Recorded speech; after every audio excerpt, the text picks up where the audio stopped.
अजीज साथियों, अस्सलाम वालेकुम वरहमतुल्लाहि वबरकातुहू।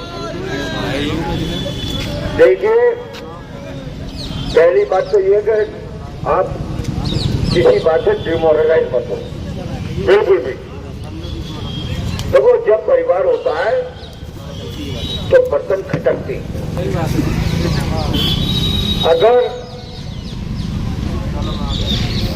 बर्तन खटक रहे हैं तो इसका मतलब ये है कि आप मजबूती की तरफ हो, बिल्कुल। क्योंकि जब किसी का वजूद होता है तभी कोई दूसरा आदमी उंगली उठाता है, लेकिन हमें उससे कोई फिक्र नहीं है। तो हमने एक बात कही, पहली बात ये कि हम आपके साथ जो नाइंसाफी हो रही है उसके लिए लड़ने बैठे,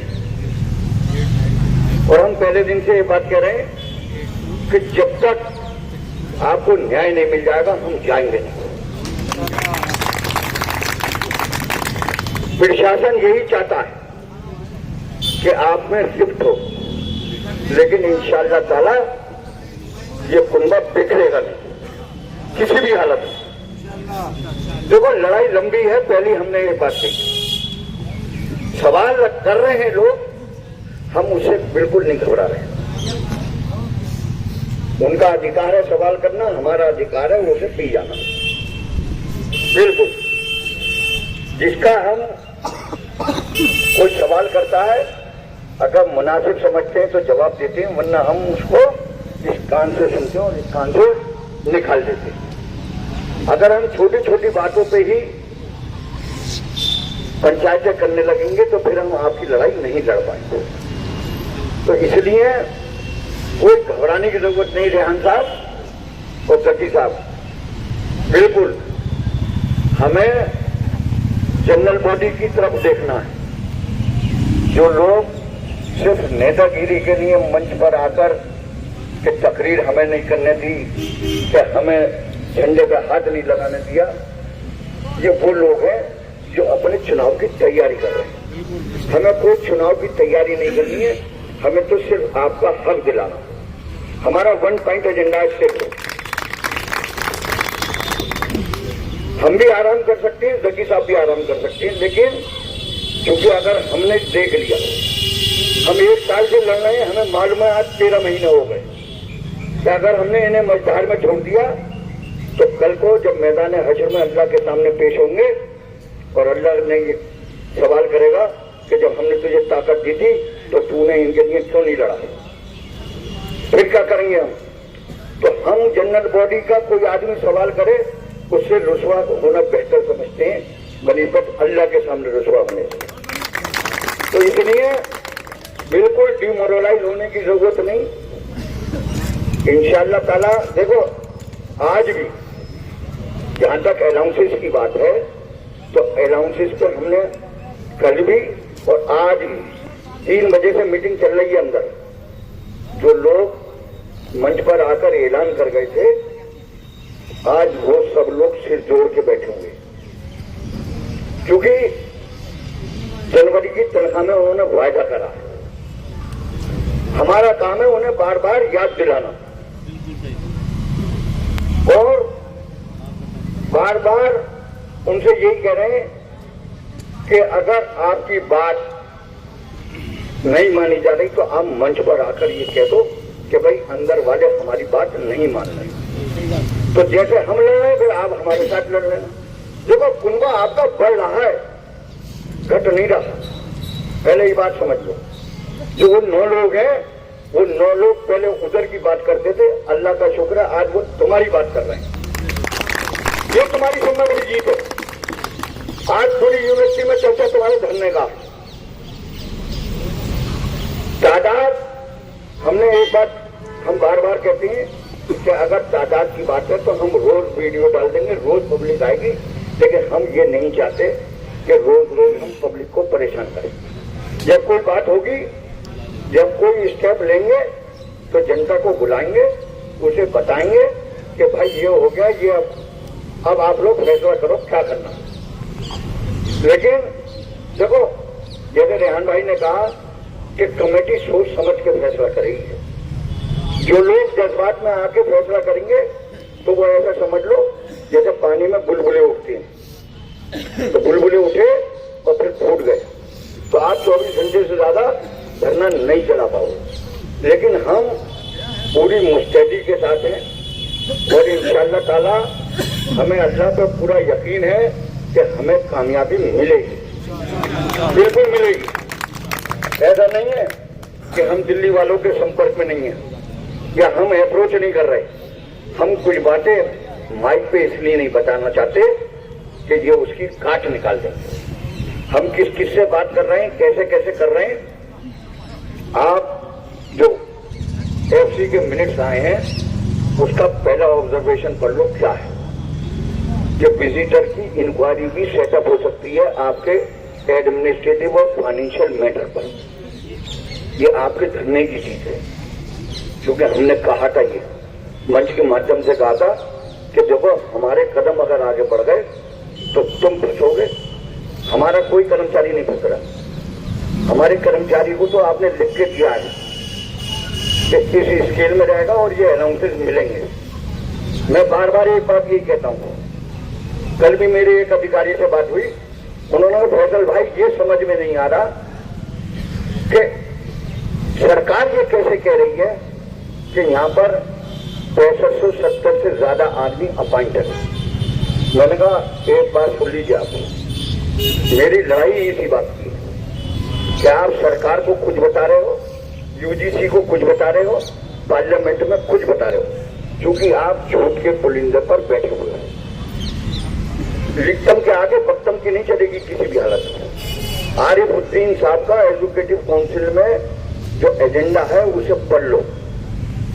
मैं बार बार कहता हूं और फिर कह रहा हूं कि 6570 पोस्टें सैंक्शन हैं जो हमें सरकार ने दी हैं। सरकार बार बार ये कह रही है कि आपने ओवर स्टाफ अपॉइंट कर रखा है। सब पढ़े लिखे लोगों पेन कॉपी निकाल लो, जोड़ लो। 6570 में 3500 लोग कंफर्म्ड हैं, रेगुलर है। बचते हैं 3067 लोग। 3067 पोस्टें खाली हैं। 3067 में 1295 लोग टेम्परेरी हैं। 302 डेली वेजर है एसेंशियल पोस्ट के अगेंस्ट, यानी तकरीबन 1559 लोग। तो 3000 में से 1559 अलग निकल गए। उसके बाद 1400 OH31 में डेली वेजर है, उसे जोड़ लो। तुम इन सबको जोड़ लो तब भी तुम्हारी 40 पोस्टें आज की डेट में खाली हैं। इन सबको अगर तुम एम्प्लॉय मान रहे हो अपने डाटा के हिसाब से। लेकिन बात यह है कि चूंकि आपने, मैं बार बार कह रहा हूं कि आपने हर एजेंसी को अलग डाटा दिया है। पार्लियामेंट में क्वेश्चन हुआ है, इंशाअल्लाह ताला वो पार्लियामेंट का क्वेश्चन भी बहुत जल्दी आएगा, क्योंकि जिस मेंबर पार्लियामेंट ने वो सवाल उठाया था हमारी उससे टेलीफोन पे बात हुई है। क्योंकि जवाब मेंबर पार्लियामेंट को देता है मंत्री, हम वो जवाब भी लेके आएंगे कि अलीगढ़ मुस्लिम यूनिवर्सिटी में कितनी पोस्टें इन्होंने खाली दिखाई हैं। फिर हम एक मुकदमा इन पे और कराएंगे उसी मेंबर पार्लियामेंट से तो आपने मिसगाइड कैसे करा पार्लियामेंट को। तो आपके यहाँ 3000 पोस्टें खाली थी और आप कह रहे हो 1100 पोस्टें खाली हैं या 1200 पोस्टें खाली हैं। आप मिसगाइड कर रहे हो। ये मेरी समझ में नहीं आ रहा। उन अधिकारी ने कहा कि अगर आपके हिसाब से और कैलकुलेशन के हिसाब से देखा जाए तो आप बिल्कुल सही कह रहे हैं। मैंने कहा मैं नहीं कह रहा, ये डाटा यूनिवर्सिटी का है जो एजुकेटिव काउंसिल में रखा गया है। या तो एजुकेटिव काउंसिल को मिसगाइड कर रहे हैं, या पार्लियामेंट को कर रहे हैं, या सरकार को कर रहे हैं, या यूजीसी को कर रहे हैं। देखो बात यही है कि ये झूठ पर जो है महल बनाए हुए, ये इनका ढेर होगा इंशाअल्लाह ताला। ये फंसे हुए हैं और देखो जब ये फंसेंगे तभी ये तुम्हारा काम भी करेंगे। ये भी सुन लो, ये एक थंब रूल है कि जब आदमी का काम फंसता है जब ही वो सलाम करता है, वरना उसके बाद तो वो सलाम करना भूल जाता है। तो साथियों बिल्कुल मत घबराओ किसी बात से। हाँ, घबराना जब है जब कमेटी पीठ दिखा के भागे। पीठ चाहे जकी साहब हो, रेहान साहब हो और चाहे मैं हूं, हम तीन तो इस बात की गारंटी ले रहे हैं क्योंकि 3 लोग जनरल बॉडी ने भेजे हैं। वो जनरल बॉडी के आदमी इसलिए रखे गए थे कि जो भी बात होगी इनके सामने होगी, और ये बैठी हैं और बैठे हैं यहाँ पर अप्रूवी है कि जो भी बात हुई है तो टूक हुई है, और जिसको चलना चाहे हम तो खुलेआम कहते हैं। तो वहां पे आपके और लोग भी हैं टेम्परेरी जो मीटिंगें में पानी सर्व करते हैं, चाय सर्व करते हैं, हम एक कप चाय भी नहीं पीते उनकी, इसीलिए नहीं पीते कि कल को आप ये कह दोगे कि साहब ये तो चाय और नाश्ता करने चले जाते हैं अंदर। हम बिल्कुल एक चाय हराम है हमारे, क्योंकि हमें आपका दर्द है, आपका दर्द है हमें। अगर लड़ाई नहीं लड़ रहे होते तो आज सब आउटसोर्स होते, चाहे यहाँ रेबा बैठी है, ये नादरा बैठी है, ये सब गवाएं इस बात की। लेकिन बात यह है कि पहले दिन से हमने ये बात कही है कि लड़ाई लंबी है, मुश्किल है, लेकिन हम साथ नहीं छोड़ेंगे तुम्हारा। और हमने तो बार बार कहा है कि मरते दम तक इंशाअल्लाह ताला धरना खत्म नहीं होगा जब तक कि आपके मामला हल नहीं हो जाएंगे। लेकिन बिल्कुल बार बराबर भी डिमोरलाइज मत हो किसी वोट से। देखो डेली वेजर का मामला है, देखो डेली वेजर का अगर रेट बढ़ गया है तो दूसरे लोगों को खुश होना चाहिए कि चलो पहले इनका हुआ। ऐसा तो है नहीं, जब डिमांडें 10 दी जाती है तो अभी परसों एक साहब मुझसे कह रहे थे कि नहीं बैठे हुए थे, असरार साहब ड्राइवर थे, कि भाई मेरा एमएससी भी 10 साल नहीं लग रहा। मैंने कहा 10 साल के तुम्हारे पैसे जमा हो रहे हैं, तुम घबराओ मत ही, पहले ये सोचो कि इनकी नौकरियों की क्या है, पहले इनकी रोजी रोटी का मामला है। तनख्वाह तो देखो बढ़ जाएगी, किस्मत से ज्यादा और वक्त से पहले न मिला और न मिलेगा। लेकिन जैसे कि एक अधिकारी ने ये कहा कि जब इदारा बचेगा जब तो हम कुछ बनेंगे, जब इदारा ही नहीं होगा तो हम कैसे बनेंगे। तो बात यह है कि हमें इदारे की भी फिक्र है, क्योंकि इदारे को हम और आप सीखते हैं। कल जब हम ओल्ड वाइज में गए तो उन्होंने ओल्ड वाइज ने ये कहा कि अगर मोहब्बत है इस इदारे को तो सिर्फ नॉन टीचिंग के लोगों को है, जो रात दिन एक कर देते हैं इस इदारे को 4 चांद लगाने में। वरना ये तो 4.5 लाख रुपए अपने घर ले जाके और हीटिंग कंबल लेके आ रहे हैं, ये उसमें पड़े हुए, उन्हें कोई फिक्र नहीं है कि तुम्हारा क्या हो रहा। अगर फिक्र होती तो सही बता रहा हूं, ये समस्या न होती, न तो पैदा होती और न धरना होता। अगर ये इतने जागरूक होते आपके अधिकारियों के लिए तो इन्हें ये धरने की नौबत ही नहीं आती। लेकिन मैंने बार बार कहता हूं कि समस्या तुमने पैदा करी है और समस्या का समाधान भी तुम्हें ही करना है, न हमने पैदा करी और न हम करेंगे। हाँ, इतना जरूर है कि हम आपको बता देंगे। देखिए, यहां तक बात फाइनेंस कमेटी की है। फाइनेंस कमेटी में जैसे आप सामने वाले से सवाल करोगे जवाब वैसे ही मिलेगा। मेरी एक बात समझ में नहीं आती और मैंने कहा इन अधिकारियों से कि आपने फाइनेंस कमेटी में ये सवाल करते कि जो लॉन्ग टर्म हमारे लोग टेम्परेरी अपॉइंट हैं, टेम्परेरी आदमी को हम अलाउंसेस दे सकते हैं या नहीं दे सकते। आपने ये सवाल नहीं करा, आपने सवाल करा कि हम 31 से अलाउंसेस दे सकते हैं या नहीं। तो जब सरकार ने ये कह दिया कि 31 में आप सैलरी नहीं दे सकते तो अलाउंसेस तो बहुत दूर की चीज है। तो जैसे सवाल करोगे वैसा जवाब मिलेगा।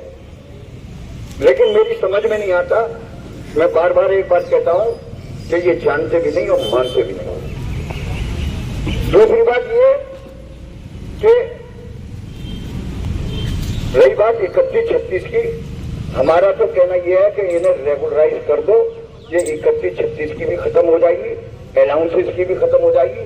अगर आप सही मायनों में अपने आप को बचाना चाहते हो व्हाइट हाउस वालों, और इन्हें भी बचाना चाहते हो और नेक नियति है तुम्हारी, तो तुम with in time bound manner में इन सबकी को रेगुलराइजेशन कर दो, तो ये झंझट ही खत्म हो जाएगा।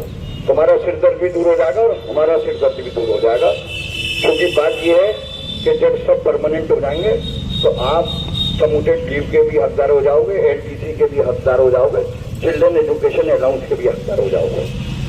लेकिन बात यही है कि क्योंकि ये ऐसे फंसे हुए हैं, एक तो डरपोक बहुत हैं, तीनों अधिकारी मैं वाइस चांसलर के इतने डरपोक हैं कि ये कोई अपना कदम नहीं चलाना चाहते। अरे मैं ये कह रहा हूं, अगर इतनी हिम्मत नहीं है तो कुर्सी छोड़ दो, कोई दूसरा आके करेगा। इससे बढ़िया तो पुराना फाइनेंस ऑफिसर था जो तुम्हारी जद्दोजहद करके उसने 36 में ही चलाता रहा, जो आज भी 34 साल से चल रहा है 36 में। आज वो कौन सी मुसीबत आ गई मेरी समझ में नहीं आ रहा बात। लेकिन साथियों, कमेटी आपकी जद्दोजहद कर रही है। देखो मैं इस उसमें रहता हूं कि मान सम्मान, देखो इज्जत जिल्लत सब अल्लाह ने अपने हाथ में रखी है। कुछ नहीं करोगे तब भी अल्लाह इज्जत दे देगा, और सब कुछ कर लोगे और जिल्लत लिख दी अल्लाह ने तो जिल्लत मिलेगी, जैसे इन्हें मिली हुई है कि ये कुर्सियों पे बैठे हुए हैं लेकिन रोज जलील हो रहे हैं, लेकिन बेगैरत है क्योंकि चर्बी चढ़ गई है इन्हें। जो इनका काम था वो ये काम नहीं कर रहे। इनका काम था कि एमकॉम के बच्चों का डेजर्टेशन कराएं, इनका काम था एमटेक का डेजर्टेशन कराएं, इनका काम था बच्चों को पढ़ाएं। इन्होंने अपने चैम्बर बनाए, इसीलिए चैम्बर इसीलिए दी जाती है टीचर को कि आप 8 बजे से लेकर और 4 बजे तक चाहे क्लास हो या ना हो, आप चैम्बर में बैठे, बच्चे को कभी भी प्रॉब्लम आए वो आपसे उसका सॉल्यूशन ले। उस्ताद का काम भी यही है। लेकिन आप वो काम न छोड़कर आप सिर्फ सत्ता में भागीदारी रखना चाहते हो और मजे लेना चाहते हो, और जब फंस रही है कि हम क्या कर लें, अरे भाई तुम ही तो करोगे और कौन करेगा आगे, और तुम नहीं कर पा रहे तो तुम कुर्सी छोड़ दो, दूसरों को मौका दो। लेकिन बात यह है कि साथियों, हम जो जज्बा हमारा 28 अक्टूबर को था वही जज्बा आज भी है। जज्बे में हमारे कोई कमी नहीं है। हम इंशाअल्लाह ताला कोई कुछ भी कहता रहे, हम बिल्कुल बाल बराबर भी अपने दिल पे नहीं लिए, कोई कुछ भी कहता रहे।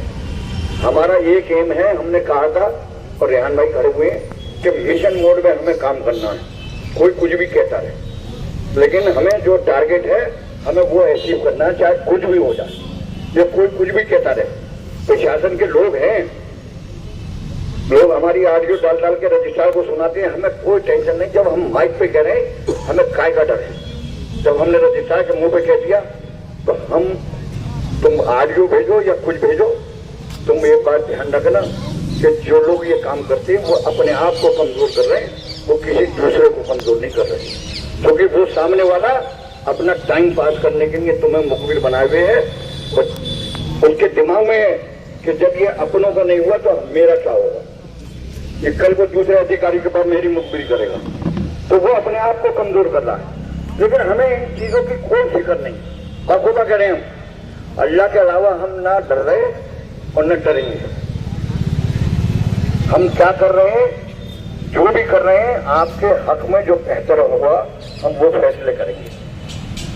रही बात जनरल बॉडी की, तो देखिए अगर हड़ताल करते हैं तो यूनिवर्सिटी बंद चल रही थी, क्या असर होता, कौन बनते। दूसरी बात, ये अधिकारी माइनॉरिटी करेक्टर पे लगे हुए हैं, मुकदमा हारेंगे अपने आमालों से और छोड़ देंगे हमारे ऊपर और कह देंगे साहब ये नॉन टीचिंग वालों ने उधम मचा रखा था, हम तो माइनॉरिटी करेक्टर के चक्कर में लग ही नहीं पाए और इनकी समस्याओं पर लगे रहे और हम मुकदमा हार गए। हम ये भी नहीं चाहते। ये लगे हुए जो लोग टीम बनी हुई है उससे आके कभी आज तक शेखुल जामिया ने ये नहीं पूछा कि भाई तुमने क्या तैयारी कर दी, या कभी उनको अप्रिशिएट करते आते। पीबीसी ऑफिस में ऑफिस बना हुआ है, हम 2-3 बार होकर दिन में जाते हैं पूछने। लेकिन बात यह है कि शेखुल जामिया ने जिस दिन से शुरू हुआ है और आज तक कभी पीबीसी ऑफिस में आके ये नहीं पूछा कमेटी से कि भाई आप लोग क्या कर रहे हैं। ये इतने गंभीर है माइनॉरिटी करेक्टर के ऊपर, क्योंकि इनके ऊपर कोई असर नहीं है। भाई देखो, ये मैक्सिमम पोजीशन पे पहुंच गए। इदारा इनके लिए सेकेंडरी चीज है, इनके लिए प्राइमरी चीज अपना और अपने परिवार को, लोगों को कैसे कहां सेट करना, बस इनका वन पॉइंट एजेंडा ये है। लेकिन इदारे की मोहब्बत नॉन टीचिंग को है, और इसकी मिसाल ये है कि जब नेक की टीम आती है तो रात दिन एक कर देती है डिपार्टमेंट में और हॉलों में, और लैंड एंड गार्डन वाले और कंजर्वेंसी वाले। अगर नंबर कम होते हैं तो नेक में इनके नंबर कम होते हैं, कि पब्लिकेशन कम है, कि ड्रॉप आउट ज्यादा है। एमटेक में 16 बच्चे एडमिट हुए, 4 कैसे रह गए? 4 इसलिए रह गए कि तुमने उन्हें पढ़ाया नहीं। जब उन्होंने पढ़ाई नहीं देगी तो वो छोड़ के चले गए।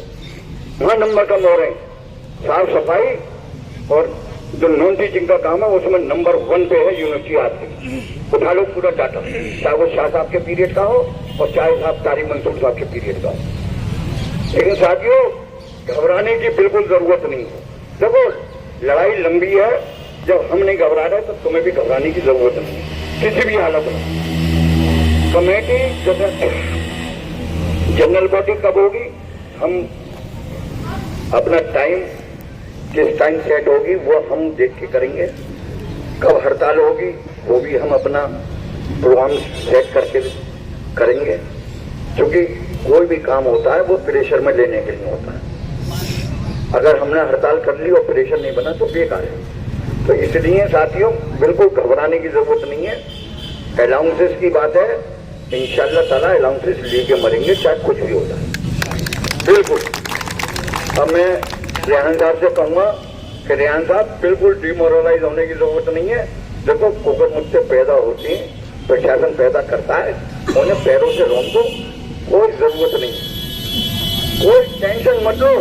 ये जनरल बॉडी तुम्हारे साथ है। जिस दिन जनरल बॉडी नहीं होगी हमारे साथ, हम अपना आप चले जाएंगे। लेकिन 4-6 चंद लपरगुप्तों के चक्कर में हम इन्हें बीच चौराहे पे नहीं छोड़ के जाएंगे किसी भी हालत में। ठीक है, बहुत शुक्रिया। बस 2 बात मैं और बता दूं, शेखुल जामिया साहब माइनॉरिटी करेक्टर पर कितने सीरियस हैं, ये इस बात से आज आपको अंदाजा हो जाएगा। जो उन्होंने टीम बनाई हुई है वो तो वाकई बहुत मेहनत कर रही है, लेकिन आपके वाइस चांसलर के पैनल में प्रोफेसर फैजान मुस्तफा का भी नाम है। जो उनकी इंग्लैंड की विजिट थी, इस माइनॉरिटी करेक्टर की वजह से उन्होंने अपनी इंग्लैंड की विजिट को कैंसिल कर दिया। मुस्तकिल आप लोग देख रहे होंगे वो कोर्ट में लगे हुए हैं, और आपके शेखुल जामिया आज दुबई बैठे हुए हैं और गोल्फ के टूर्नामेंट में चीफ गेस्ट बने हुए हैं। इससे ज्यादा शेम की बात और क्या होगी? जिस वक्त कहां पे उनकी जरूरत पड़ जाए, उन्हें शायद इस बात का अंदाजा नहीं है, इसलिए उन्हें बिल्कुल भी फिक्र नहीं है माइनॉरिटी करेक्टर की, जितनी आप लोगों को और इस यूनिवर्सिटी के चाहने वालों को है। वो दूसरों का तो विजिट कैंसिल करा दिया और अपने आप कल जुमे की नमाज के बाद दुबई के लिए उड़ गए और वहां ऐशो आराम कर रहे हैं। गोल्फ के टूर्नामेंट के चीफ गेस्ट बने हुए हैं और 29 तारीख को लौटेंगे वो, 30 को फिर डेट लगी हुई है, क्या करेंगे वो उसमें? तो ये तो उनकी सीरियसनेस है माइनॉरिटी को लेकर, जो बहुत ही अफसोसनाक बात है। आज आपके बीच में रियासत अली और इलियास साहब जो केमिस्ट्री डिपार्टमेंट से थे, ये बैठे थे, इनका कमेटी की तरफ से और आप सभी लोगों की तरफ बहुत शुक्रिया। आज इनकी टीआरपी बहुत अच्छी रही केमिस्ट्री डिपार्टमेंट के, और वैसे भी लोग मुस्तकिल यहाँ पर आते जाते रहे, काफी यहाँ पर मौजूद रहे काफी लोग। कल आपके बीच में मोहम्मद हनीफ और जहीर जो लैंड एंड गार्डन से हैं, ये आपके बीच में कल होंगे। कल आप लोग इसी तरह से मौजूद रहिएगा, आइएगा। बहुत बहुत शुक्रिया आप सभी लोगों का।